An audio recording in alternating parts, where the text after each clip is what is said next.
하나님께서 주신 본문 말씀으로 구유에 누이신 예수님 이란 제목으로 말씀을 선포합니다. 우리 옆 사람 보고 메리 크리스마스, 기쁜 성탄을 축하합니다. 축하합니다. 수고 많이 하셨습니다. 지금 우리는 성탄절 예배로 하나님께 영광을 돌리고 있습니다.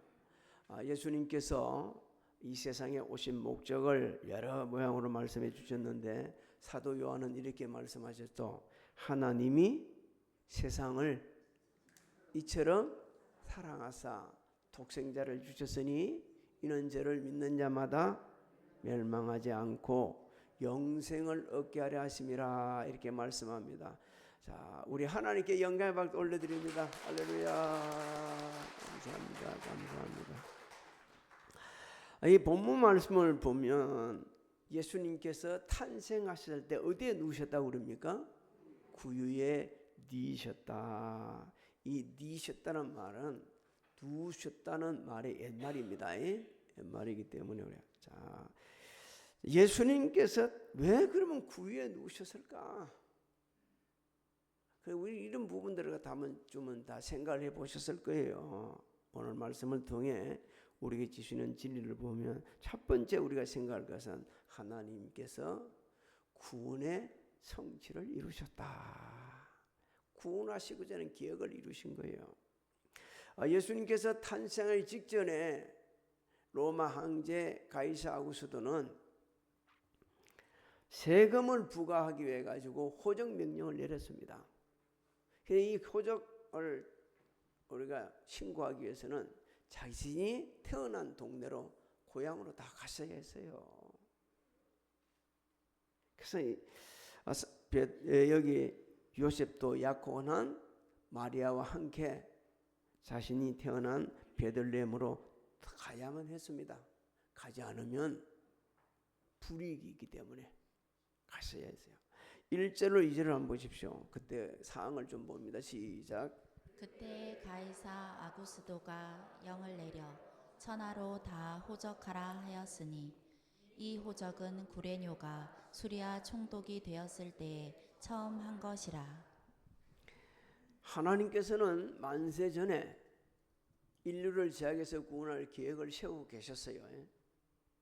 그리고 이제 때가 되셨습니다. 예수님을 이제 세상에 보내셔야 돼요. 보내셨는데 이 예언을 이루시기 위해서 당시 로마 황제인 가이사 아구도스의 그 호적 명령을 하나님 주권적으로 섭리해 가지고 조정을 하시고 계시는 거예요. 우리 새해 그 표가 여호와께 맡기랍니다. 모든 경영은 사람에게 있지만 그것을 이루 가시는 분은 하나님이십니다. 하나님께서 주권적으로 인류를 구원하시기 위해서 이제는 누구 보내실 때가 됐다? 메시아를 보내실 때가 됐다 하는 것을. 그래서 지금 세상의 사건들을 주권적으로 조정을 하신 것이죠. 왜? 하나님께서는 선지자들을 통해서 메시아를 보내주시겠다고 약속하셨거든요. 우리 여기서 이사야 선지자를 통해 말씀하신 것을 좀 같이 보도록 하겠습니다. 자, 이사야 9장 6절로 7절을 봅니다. 시작. 이는 한 아기가 우리에게 낳고 한 아들을 우리에게 주신 바 되었는데 그의 어깨에는 정사를 메었고 그의 이름은 기묘자라 모사라 전능하신 하나님이라 영존하시는 아버지라 평강의 왕이라 할 것임이라. 그 정사와 평강의 더함이 무궁하며 또 다윗의 왕좌와 그의 나라에 군림하여 그 나라를 굳게 세우고 지금 이후로 영원히 정의와 공의로 그것을 보존하실 것이라. 만군의 여호와의 열심히 이를 이루시리라. 자, 우리 뒤에 보면 만군의 여호와 열심히 이를 뭐라고 그러죠? 이루시리라 그랬습니다. 그래 약속하신 대로 지금 이루시고 계시는 거예요. 여러 가지로 이사야 선지자는 예언을 했죠. 예수님이 어떤 분이신지 어떻게 오실지 한 아기로 오시겠다. 아기로 오셨어요. 그 다음에 한 아들을 우리에게 주시겠다. 그렇게 하셨어요. 이것을 바꿔보면요, 어떤 의미가 우리가 여기 있냐. 예수님이 이 세상에 등장할 때 정말 세상에 전혀 기억 방법, 세상 방법이 아닌 아주 특별한 방법으로 세상의 역사에 등장하신다는 겁니다. 그렇게 하셨죠. 태어나실 때, 잉태할 때부터 그랬습니다. 잉태할 때 어떻게 해요? 동정녀, 성령의 역사에 동정녀 잉태를 하셨고, 그리고 그 동정녀가 뭐요? 뭘 모르는가 보네. 동정녀가 뭘 낳았어요? 아이를 낳았어요. 근데 그 놀라운 일은요, 예수님이 만주의 주고 구세주입니다. 근데 이 구세주가 어디에서 태어나요? 말구유에 탄생을 하고 있어요. 하나님께서는 로마 황제 가이사 아구도스의 호정령을 말이요, 주권적으로 쓰임해서 조정을 하셔가지고 예수님을 그 말구에 탄생하게 하시고 있는 겁니다. 여러분, 오늘 우리는요, 우리 마음대로 2025년을 살아온 것 같지만 또 그렇게 생각하는 분도 없을 겁니다. 하나님의 은혜 가운데 살아왔습니다. 예, 하나님의 섭리 가운데 살아오셨어요. 우리가 하나님의 뜻을 분별해서 그 뜻대로 살아가게 되어지면 선한 영향력을 끼치게 되겠습니다. 예수님만큼은 아니겠지만 예수님이 이 세상에 오셔서 온 죄인들을 구원해 주시고 산 소망을 주신 것처럼요, 우리도 이 세상에 하나님의 뜻을 분별해서 하나님의 뜻대로 살아가다 보면 선한 영향을 끼치고 수많은 영혼들을 주께로 인도합니다. 또 우리의 삶에 놀라운 기적이 일어납니다. 내가 어디에 태어났는가, 어떤 삶을 사는가, 그게 중요한 게 아니에요. 하나님의 뜻이 우리를 통해 이루는 게 더 중요한 겁니다. 그때 우리는 기적을 경험하고 은혜를 경험하게 되죠. 또 이 두 번째로 예수님이 말구유에 누우신 것은요, 말씀의 성취입니다. 말씀의 성취. 3절로 5절을 한번 읽어볼까요? 3절로 5절 시작. 모든 사람이 호적하러 각각 고향으로 돌아가매 요셉도 다윗의 집 족속이므로 갈릴리 나사렛 동네에서 유대를 향하여 베들레헴이라 하는 다윗의 동네로 그 약혼한 마리아와 함께 호적하러 올라가니 마리아가 이미 잉태하였더라. 오늘 말씀에 보니까 마리아는 이미 잉태를 했으니까 이제 아이를 낳을 때가 다 됐어요. 보통 우리가 아이를 낳을 때가 되지면 안 움직입니다. 안 움직여요. 요즘 사람들은 어떻게 하죠? 아이 낳기 전에 어느 병원에서 자연분만할 것인지 제왕절개를 할 것인지 뭐 시간은 어디에서 하는지 막 이렇게 다 준비하잖아요. 우리가 알 수는 없지만, 정확하게 알 수는 없지만 요셉도 마리아도 움직이기 싫었을 것입니다. 나사렛에서 아이를 낳기를 원하셨을 겁니다. 그런데 하나님께서는요, 가이사 아구도스의 그 호정 명령, 그 인간이 하는 일이지만 그걸 조정하셔서 섭리하셔서 하나님 말씀하신 곳에 태어나도록 지금 섭리를 하고 있는 겁니다. 하나님께서는 미가 선지자를 통해 가지고 예수님 어디서 태어나신다고요? 베들레헴에서 태어나신다고 하셨어요. 미가서 한번 우리 읽어볼까요? 5장 2절 시작. 베들레헴 에브라다야, 너는 유다 족속 중에 작을지라도 이스라엘을 다스릴 자가 내게서 내게로 나올 것이라. 그의 근본은 상고에 영원에 있느니라. 사랑하는 성도 여러분, 하나님께서는 지금도 말씀하신 대로 이루어 가십니다. 우리가 매일 말씀을 묵상해야 될 이유가 여기 있는 거예요. 하나님 말씀을 그대로 따라서 살아갈 이유가 여기에 있는 겁니다. 왜? 하나님은 말씀하신 대로 이루어 가시기 때문에 우리는 매일 말씀 중심으로 살아가면 됩니다. 그러면 하나님께서 우리를 통해 거룩한 뜻을 이루어 가십니다. 말씀의 성취를 이루어 가시고요, 그냥 이루어 가시는 게 아니고 선한 일을 감당할 수 있는 능력의 통로로 들어서십니다.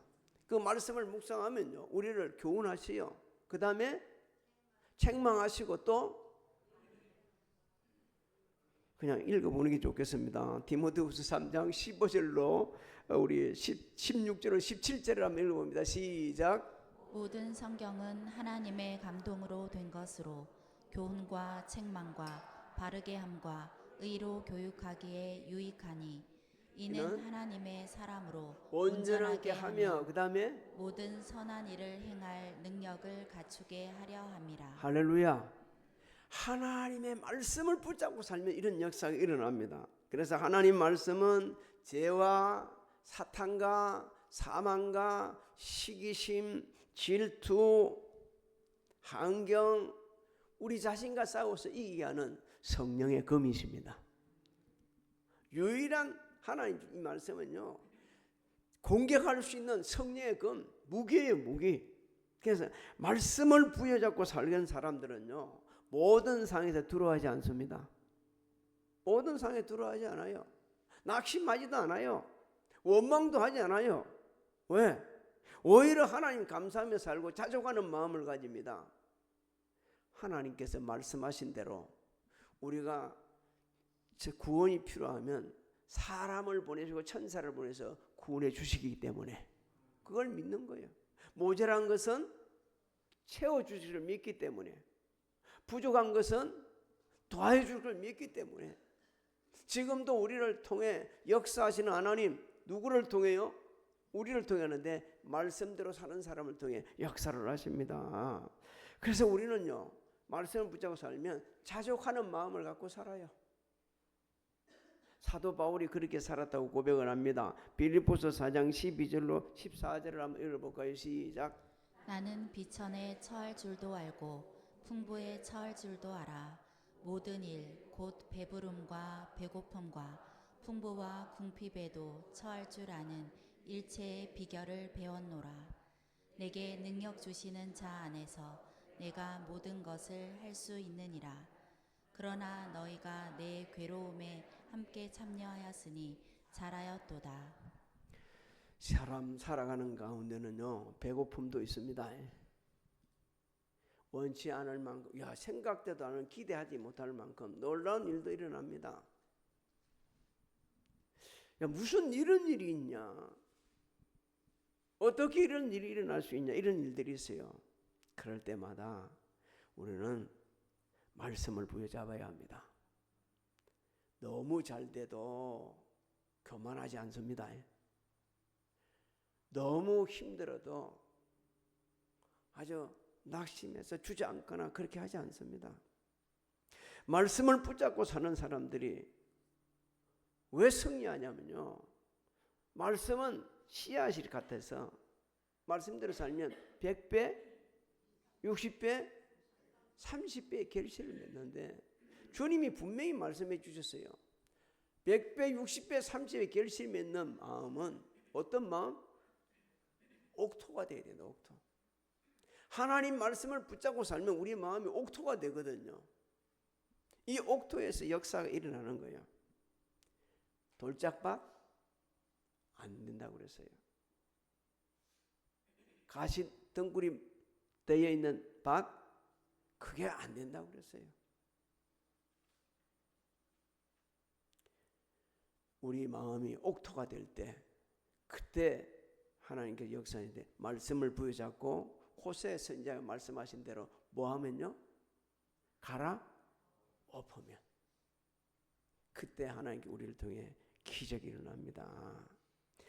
하나님 말씀하신 대로 마리아는 해산을 합니다. 6절로 7절 한번 읽어볼까요? 시작. 거기 있을 그때에 해산할 날이 차서 첫 아들을 낳아 강보에 싸서 구유에 누였으니 이는 여관에 있을 곳이 없음이러라. 여러분, 여관에 있을 곳이 없었다는 말씀을 우리 눈여겨봐야 됩니다.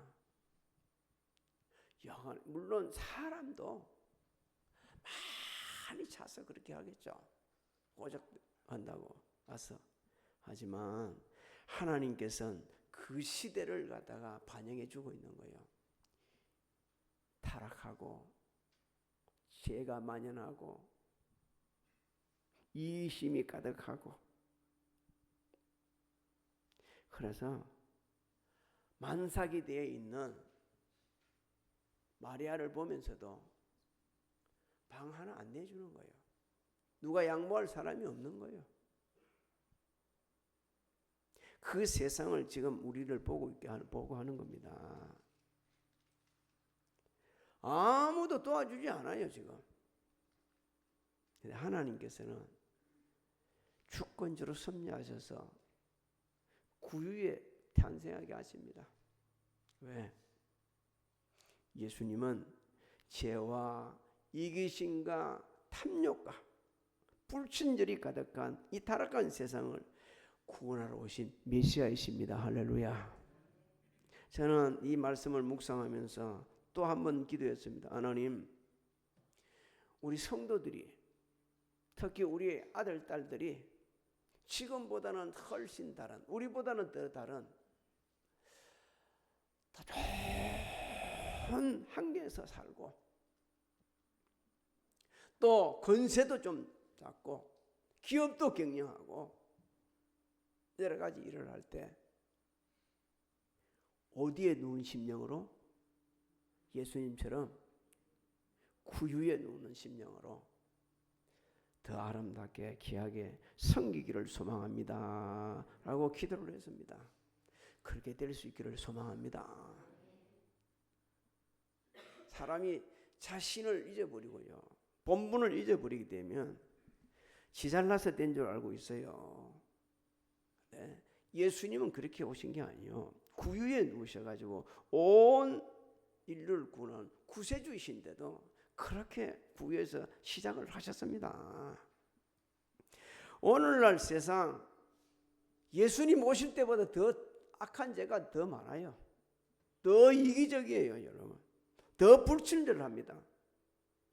옆에서 죽어가는데도 돌아보지 않는 세상이에요. 전철 타고 가다가 만삭이 된 여인들이 말이요, 부인이 있는데 그게 자리를 해놔놨어요. 여기는 임신부가 타는 자리라고 빨갛게 해놨는데 거기도 앉아있는 사람이 있어요. 비워두지 않고. 이런 세상입니다. 이런 세상에서 우리가 살아갈 때 주님은 오늘 우리에게 말씀하십니다. 구유에서 한번 시작해봐라. 그러면 자리 비워줄 수 있고, 양보할 수도 있고, 나눌 수도 있고, 베풀 수도 있다. 예수님이 구유에 누우신 것은요, 가난하게 태어났다는 겁니다. 만약에 요셉이 좀 돈이 많이 있었다면, 야, 네 지금 쓸 방 내가 몇 배로 얹어주니까 양보하면 안 되겠냐? 내가 줄게. 현실적으로 그런 것도 있지만 너무 요셉이 가난했어요. 없어요. 근데 하나님께서는요, 구유에 누우신 것은 이 가난하게 예수님 가난하게 태어나게 하신 이유가 있습니다. 주님이 공생의 시작 딱 하시면서요, 설교를 통해서 자신이 오신 목적에 대해서 명확하게 말씀하셨어요. 누가복음 4장 17절로 18절을 한번 읽어볼까요? 시작. 주의 성령이 내게 임하셨으니 이는 가난한 자에게 복음을 전하게 하시려고 내게 기름을 부으시고 나를 보내사 포로된 자에게 자유를, 눈먼 자에게 다시 보게 함을 전파하며 눌린 자를 자유롭게 하고 주의 은혜의 해를 전파하게 하려 하심이라 하였더라. 믿습니까? 사도 바울도 우리 주님이 부유하신 분인데 가난해지셨다고 그랬습니다. 왜 가난했느냐? 우리를 부유하게 하기 위해서. 주님이 부유하시다는 건 경제적인 측면에서 말씀하는 게 아니에요. 하나님과 동등된 신분을 가지신 하나님이시라는 것을 말씀하는 겁니다. 그 하나님이요, 가난하게 됐다는 것은요, 이 세상에 사람의 몸을 입고 오신 거, 십자가를 지시고 돌아가시고 3일 만에 부활하시고 공생의 기간, 이 모든 과정을 가르쳐서 가난하게 되셨다고 그럽니다. 우리를 부유하기 위해서 영적 부여를 위해서 그렇게 하셨다고 말씀하고 있는 거예요. 예수님은 그래서 탄생부터 가난하게 탄생을 하신 겁니다. 누구를 위해서? 저와 여러분들을 위해서 그렇게 하신 거예요. 우리는요, 우리 마음에 성경은 말씀하고 있습니다. 심령이 가난한 자가 되어야 된다. 우리가 심령이 가난할 때 주님 품성을 닮았고 이렇게 섬길 수가 있어요. 예수님이 구유에 누이심은 아무도 알아두지 않는 곳에서 태어났다는 거예요. 누구도 알아주지 않아요. 마리아와 요셉은 누구 도움도 받을 수 없었습니다. 그때 사람들이 벅적벅적했지만 구세주가 태어나는지 알지도 못했어요. 관심도 없었어요. 그래서 알 수 없이 마구간에서 아이를 혼자 놓고, 그리고 혼자 그 요셉의 도움을 좀 받았겠죠. 그리고 나서 할 수 없이 뭘 쌌어요? 강보에 싸가지고 아이를 누운 겁니다. 이것은 예수님의 공생의 사역을 지금 예시해 주고 있는 거예요. 예수님은 사람들이 사람 취급도 않는 사람들, 죄인이라고 하는 사람들, 세리, 이런 사람들을 부르시고 친구가 되어주시고 식사를 같이 했습니다. 그러니까 당시 바리새인들은 이렇게 얘기합니다. 주임 제자들에게, 야, 너희 선생은 어찌 죄인들하고 밥을 먹냐? 여러분 식사 자리 한번 보십시오. 누구하고 식사합니까? 아는 사람들. 또 누구 초대를 받을 때 기쁘게 달려갑니까? 예수님은요, 완전히 우리하고 다르겠어요. 완전히 달라요. 같이 저 사람들하고 식사를 하게 되면 누구 취급당해? 죄인 취급당할 사람들, 무시당하는 사람, 그런 사람도 같이 식사하는 거예요. 그리고 그분들을 구원해 주시고 필요를 채워줬어요. 그렇지만 그 불평하는 바리새인들의 소리를 들으시고 예수님이 대답을 하십니다. 마태복음 9장 12절로 13절을 한번 읽어볼까요? 시작. 예수께서 들으시고 이르시되 건강한 자에게는 의사가 쓸데없고 병든 자에게라야 쓸데있느니라. 너희는 가서 내가 긍휼을 원하고 제사를 원하지 아니하노라 하신 뜻이 무엇인지 배우라. 나는 의인을 부르러 온 것이 아니오 죄인을 부르러 왔노라 하시니라.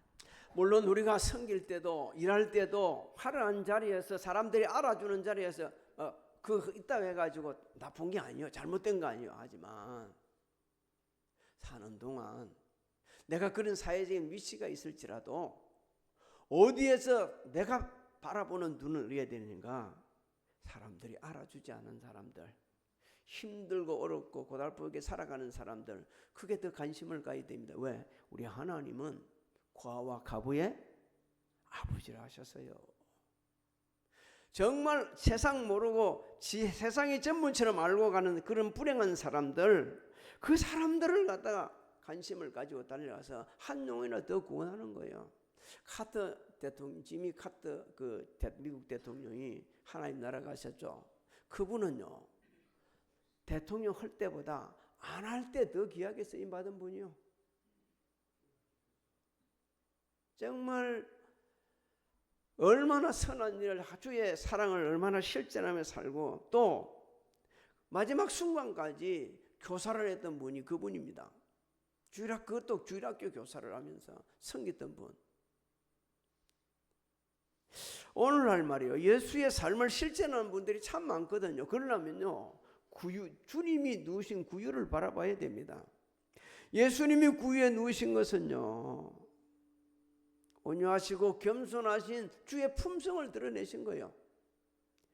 주님이 말씀하십니다. 수고하고 다 내게로 오라. 내가 너희를 쉬게 하겠다고 말씀하셨어요. 마태복음 11장 28절로 30절 한번 읽어볼까요? 시작. 수고하고 무거운 짐진 자들아 다 내게로 오라. 내가 너희를 쉬게 하리라.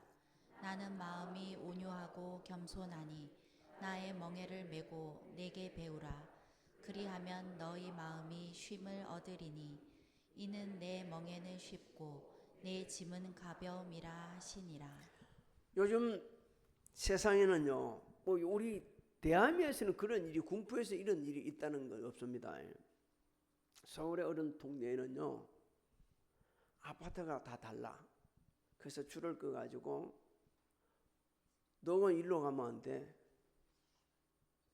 그리고 그쪽 애들, 저쪽에 좀 평수 낮은 애들하고 살지 마라, 속이지도 마라, 이렇게는 되겠어요.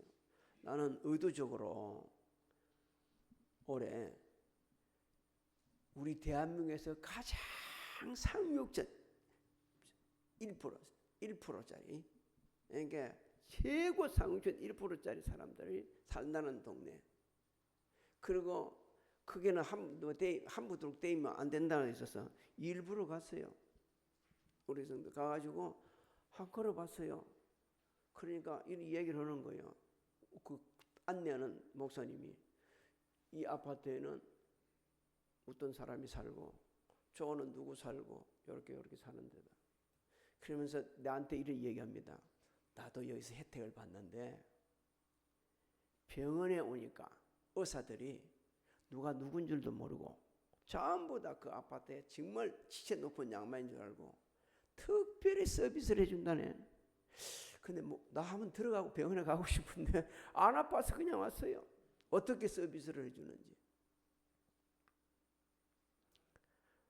다른 게 있어. 그 안에 그 사람들이 이 사람들 편이 되라고 그 이상한 신호체계를 만들어놨어요. 사람들만 벗어날 수 있도록 해놔. 그 말 안에는 그려놨더라고요.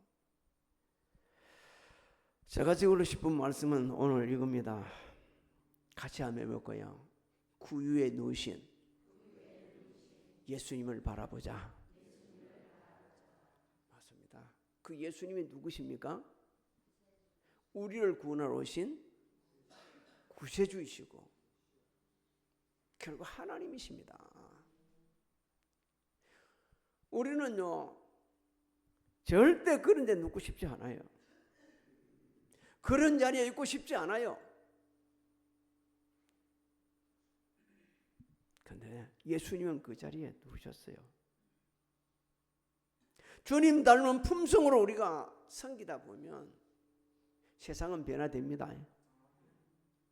우리도 놀라운 은혜를 받게 되죠. 세상은요, 딴 거 안 보여요. 주 예수를 믿으라 그리하면 구원받느니라, 이 말씀보다는요, 구유에 누우신 주님처럼 그 닮은 삶을 살아가는 모습을 더 중히 여깁니다. 그리고 나서 우리가 전하는 복음을 들으라고 그러죠. 그래, 당신이 전하는 복음이라면 내가 듣지라고 이렇게 이야기합니다. 하나님께서 우리에게 말씀하셨어요. 네 배만 채우려 하지 말고, 네만 잘 먹고 잘 살려 하지 말고 주면 살아라. 그러면은 내가 뭐 해주겠다? 어떻게 채워주시는가 한번 봅시다. 하나님이 누가복음 6장 38절 한번 읽어볼까요? 시작. 주라, 그리하면 너희에게 줄 것이니 곧 후히 되어 누르고 흔들어 넘치도록 하여 너희에게 안겨주리라. 너희가 헤아리는 그 헤아림으로 너희도 헤아림을 도로 받을 것이니라. 어떻게 주신다 그러죠? 그건 너무 잘 보십니다. 우리가 그래요. 저 시골에서 이 멸치가 너무 많이 잡혀갖고 이 트는 사람들이 더 이상 배에 실을 새가 없어서 다 통을 가져가지고 한 통씩 받아가세요. 그러니까 사람들이 어떻게 한 줄 아십니까? 멸치는 꼭꼭 눈게 삐면 안 돼요. 그런데 서로 많이 가가려고 어떻게 해요? 눈게 갖고 가는데 다 찌그러져가지고 없어, 눈게 이렇게 막 해가지고. 근데 하나님께서는요, 욕심 많은 우리에게 말씀하십니다. 먼저 뭐 하면? 주면. 줄라 그러면 어디 눈 모습을 누구를 봐야 돼요? 구유에 누우신 예수님을 보셔야 합니다. 예수님은 화려하게 오시지 않았습니다. 여기 여행하러 오신 것도 아니에요. 낮고 낮은 천한 이 세상에 죽으러 오셨어요. 그 예수님을 바라보면서 낮아지시고 겸손하시고 심령이 가난해져서 진짜 손을 뺄 때 베보시고 남들이 알아주지도 않고 남들이 무시하는 그 사람들 친구가 되어주시고 한 번이라도 진짜 예수님의 마음으로 하나님 보시기에 선한 일에 부요한 여러분이 되셔서 올 한 해를 은혜 가운데 잘 마무리하시고 새해를 맞이하기를 주의 이름으로 소망합니다. 소망합니다. 지금은 우리 주 예수 그리스도의 은혜와 하나님 아버지의 만극하신 사랑하신가 성령님의 감화감동 교통의 역사심이 오늘 예배드리는 사랑하는 성도들 머리 위에와 가정, 직장, 사업장, 자녀들 지금도 진행하는 오고 있는 일들, 새해 계획, 우리 교회, 우리 나라 위에 지금으로부터 영원토록 함께 하실지어다.